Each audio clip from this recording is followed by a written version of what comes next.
Hey, what's up, Sluds? Joker here. Today I wanted to bring you guys a PC performance analysis / port report for the game Dying Light, which just came out from Techland, the developers of the Dead Island series of games, which I did play a decent amount of the first one, completed it a while back in co-op when it first came out. I did enjoy that game a fair bit, and I wasn't really looking forward to this too much, but I had heard a lot about the graphics. It looks nice, and I've actually been pleasantly surprised so far with the story and the characters, combat movement, and all that. It's actually all pretty solid. But for the purpose of this video, we're really going to be talking about the game options and also the performance in-game, as how it's performing in SLI, or if there's any issues I'm noticing at all with the game. So to go ahead and start it off, let's jump into the game options first. Alright, so as you can see here, we've got all your normal audio sliders.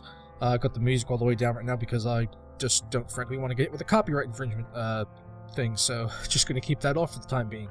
But SFX volume, speech volume, I would like to see options in more games really for headphones, surround sound, stereo, things like that. I really do like when games have that option because when I am able to apply it in games, I generally do hear a great variance in the different audio options for the different devices. So not having it there kind of makes me wonder, what am I missing by not having a headphone option when I am a, hardcore headphone user, and I want to get the most out of my headset. Or not headset, headphones I should say. Headsets are bad, you should not use headsets. But moving on, we've got subtitles, enable hints, swap weapon, so you can hold F to swap the equipped weapon. Show dot crosshair, this is fairly good if you have problems with motion sickness, or if you just want to know where the center of your screen is because maybe you've forgotten. You could just put a dot at the center of the screen, and supposedly that helps with motion sickness, although I've never really experienced that, so yeah, I don't know if it works. I can't really attest. Gamma, and then finally field of view. We just have a slider here which only tells you your vertical FOV, unfortunately, in the main options menu, but once you get in game it actually does tell you what the horizontal FOV for it is, and mine right now, what it's set at is actually a 90 horizontal FOV, but it goes all the way up to 100, which is a decent amount. I know other games go up to 110, 120, but this goes up to 100, which I feels a fairly respectable amount. I think anything more than that, you're really getting the fisheye effect, but, whatever you prefer. Alright, now control options. You can see you've got keyboard and mouse, Xbox 360 controller, got some dead zones, some sensitivity settings, actually nice to see. You don't really see that in every game, so nice that they can actually do that. Turn vibration on and off. Auto aim. Surely ye jest. Auto aim melee weapons also. Come on, guys. Really on the PC, even if you are using a controller, which you shouldn't be for a first-person game like this. I know a lot of people gave me some flack for doing a video about why PC gamers should own a controller on the PC, but for first-person games, no. Absolutely not. But coming back to keyboard and mouse, as you can see, we can do invert mouse sensitivity in the menus, and also finally mouse smoothing, which you can turn on or off, which I completely keep off, because I just don't like that feeling of that acceleration, or like I don't have full control over my mouse, the raw mouse input, which I think most PC gamers would probably go in for. Looking at the key bindings, it's all pretty standard fare. You can go ahead and you can remap any of these to whatever key you want. There's a lot of buttons, and thankfully you can map them pretty much anywhere. Multiple mouse buttons also, so quick select, you can assign these, which I actually haven't done yet, but I probably should do. As soon as I get some actual weapons in the game, I will do that. And then lastly, coming over to video options, so you've got resolution, which goes all the way up to 4K if you've got DSR or actually have a 4K panel. I'm just playing at 1920 by 1080 for now, but I will be getting 1440p monitor probably in the next couple months, the Asus ROG Swift, so I can't wait for that. But full screen, got that up on. VSync obviously off, as I'm using a G-Sync display and it doesn't work with VSync on. Texture qualities, just go low, medium, high there. Low, medium, high on the shadow map size. Foliage, view distance. This is actually a big one here. This is causing most of people's frame problems. If you are having any FPS issues trying to play Dying Light, chances are it is the view distance slider. Just lower that down about to halfway and you should be okay.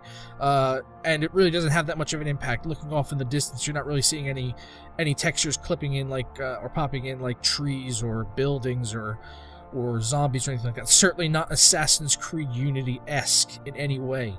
If you play Assassin's Creed Unity, you're running along this guy 5 feet in front of you that wasn't there a second ago. You try to run through what was an open space in a building, and then all of a sudden, oh, there's a door there. Sorry, you can't go through that. But no, not in this game. It is fairly well optimized. PC port is up to snuff, mostly across the board, apart from a couple of minor issues.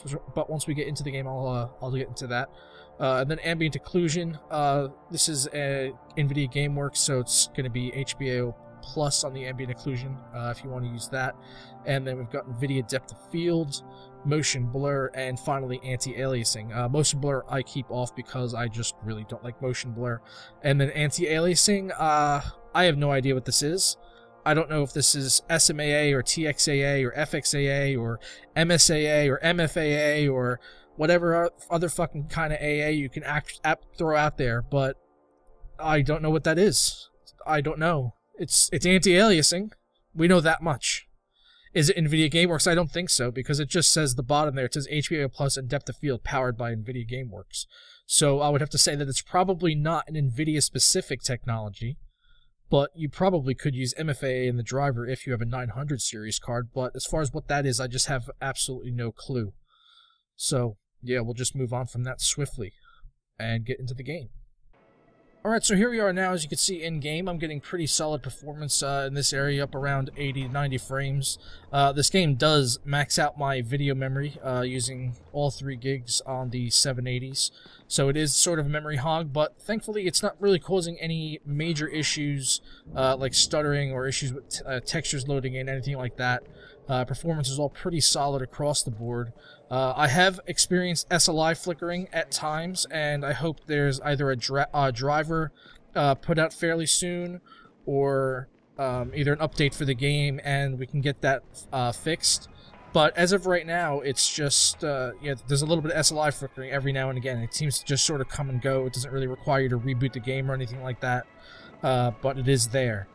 And then finally, also, there is a pretty significant audio bug, which I've noticed, and I've also heard people on the Steam forums talking about, in the Steam reviews for the game, and on the forums talking about an audio bug where basically sometimes the audio just sort of goes into this robot mode, and you kind of have to reboot the game just to fix it and then get it back to a playable state, so you're not listening to fucking robot voices.